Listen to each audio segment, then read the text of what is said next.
Assalamualaikum warahmatullahi wabarakatuh. Ketemu lagi di Kupon Toro channel yang membagikan tips-tips seputar merpati dan serba-serbinya. Sore ini saya akan menjawab pertanyaan atau merespon pertanyaan dari Mas RK. Pertanyaannya adalah bagaimana cara mencetak burung yang sprintnya kenceng. Karena burungnya Mas RK ini kalau dari atas biddingnya sudah bagus ya, sudah kenceng, sampai bawah juga kenceng. Cuma Mas RK kurang ini ya, maksudnya burungnya menurut Mas RK masih ada kekurangannya, sprintnya kurang kenceng. Jadi betina yang bagaimana yang harus dijodohkan untuk merpati yang turunnya kenceng tapi sprintnya kurang. Kalau menurut saya ini ya Mas RK, yang saya peroleh pengetahuan ini dari buku dan juga dari teman-teman, dari perbincangan teman-teman yang sudah pernah miyekkan ya, dan saya juga pernah miyekkan yang begitu itu, tapi saya belum berani memastikan hasilnya karena baru 1-2 saja yang saya coba, dan itu pun yang satu tidak seperti yang saya harapkan, yang satu seperti yang saya harapkan. Bahkan untuk kecepatan biddingnya waktu itu malah lebih daripada bapaknya. Kalau menurut saya untuk mencetak burung yang sprint itu cari merpati yang ini dari segi ini pegangannya aja ya Mas ya. Coba cari pegangan yang penuh, artinya di tangan itu terasa penuh ya, besar gitu, kalau bisa malah besar. Kemudian yang cari yang bahunya pendek Mas RK, karena biasanya kalau bahu pendek itu dia burungnya sprint. Kemudian cari lingkaran mata yang ada kayak gergajinya itu ya, nah itu ya, kayak gergaji mutar gitu. Ini lingkaran hitam, kemudian di luarnya ini ada hitam-hitamnya yang kayak gergaji itu, kayak mata gergaji. Itu biasanya kalau cewekan atau betina yang matanya begitu itu bagus untuk di breeding. Kemungkinan besar anak-anaknya bagus-bagus. Masalah nanti gennya itu menurun dari bapaknya atau indukan betinanya, itu nanti kalau menurut teori Mendel ya, kalau tidak salah itu ya, itu nanti akan bersilang. Genetik bapaknya itu akan menurun ke anak betinanya, kalau yang ibunya menurun ke yang jantannya.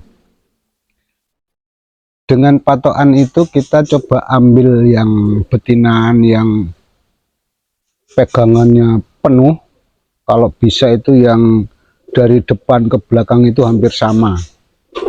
Kemudian cari bahunya yang tebal, jadi kalau bahu tebal dan pendek, jadi kalau dipegang itu dia kayak agak mekongkong gitu ya, itu biasanya nanti itu sprintnya bagus. Kemudian matanya, indukan yang bagus itu biasanya lingkaran matanya itu ada bergeriginya itu yang mutar, itu biasanya akan ngeluarin anakan yang rata-rata bagus. Kemudian kalau memang ada atau mengetahui terah, ambil terah yang sprint bagus. Tapi kalau saya biasanya, saya kan belinya di pasar, jadi saya cari yang seperti itu kriterianya ya, yang pegangannya penuh, bulat, kalau bisa besar, kalau enggak ya yang penuh saja.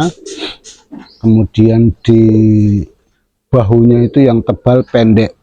Itu biasanya kalau burungnya Mas RK ini sprintnya kurang, itu karena bahu yang dalam ya, itu biasanya agak panjang itu sekitar 1 jari lebih ya, atau 2 jari lah. Kalau dipegang itu terasa ya, terasa panjang bahunya. Kemudian biasanya matanya itu dia ada alur yang melingkar itu ya, bukan yang keluar begini, tapi yang melingkar mengelilingi hitam-hitamnya itu, matanya yang hitam. Nah itu cariin aja yang badan yang bagus, yang kokoh. Itu nanti akan di anakannya biasanya akan mengeluarkan anakan yang sprintnya bagus. Walaupun kadang-kadang nanti akan menurun dari bapaknya juga, karena ini kan namanya breeding, hitungannya cross breeding itu, karena yang jantannya itu sprintnya kurang, yang cewekannya sprintnya bagus. Itu kalau terpadu ya bisa kenceng, turunnya juga kenceng. Kalau perpaduannya berat di cewekannya, mungkin sprintnya bagus dan breedingnya ya mendekati indukan jantannya. Kalau dia pas 50-50 istilahnya, itu sprintnya bagus, turunnya juga kencang. Itu pun tidak selalu ya hasilnya begitu, nanti ada beberapa yang begitu, ada yang ikut jantannya, ada yang ikut betinanya. Ya memang namanya breeding itu teka-teki ya sebenarnya ya. Karena kita nggak tahu nih nanti berapa persen genetik yang turun ke anaknya itu dari indukan jantan dan dari indukan betinanya. Yang penting kita usahakan dengan logika kita dan nalar kita bahwa kalau disilangkan, dengan harapan genetik dari jantan dan betinanya itu menyatu di anakannya. Nah itu kita coba saja nanti beberapa kali sampel, kita coba mana yang bagus, pegangannya yang bagus, kemudian untuk sprint dan turunnya bagus. Nah itu nanti di breeding lagi, di breeding line breed atau inbreed juga nggak apa-apa, nanti diperkuat gennya yang sprint bagus, turun bagus.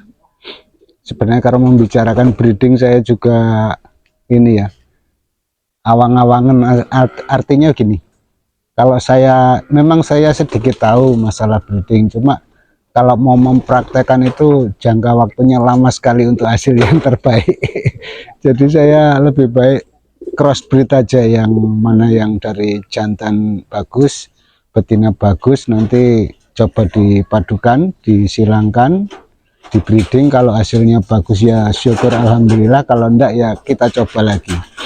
Karena kadang-kadang dari jantan bagus, betina bagus, keluarnya kurang bagus juga ada, enggak selalu bagus. Biasanya itu mungkin ada apa ya istilahnya, ada genetik dari kakek moyangnya yang keluar di sekarang ini, atau ada dari kakeknya yang dari ibunya juga keluar waktu kita breeding.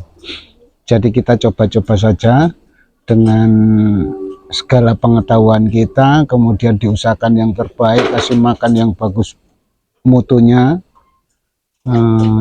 pemenuhan vitamin, sehingga waktu dari kecil sampai besar dia selalu sehat, biasanya itu juga bagus.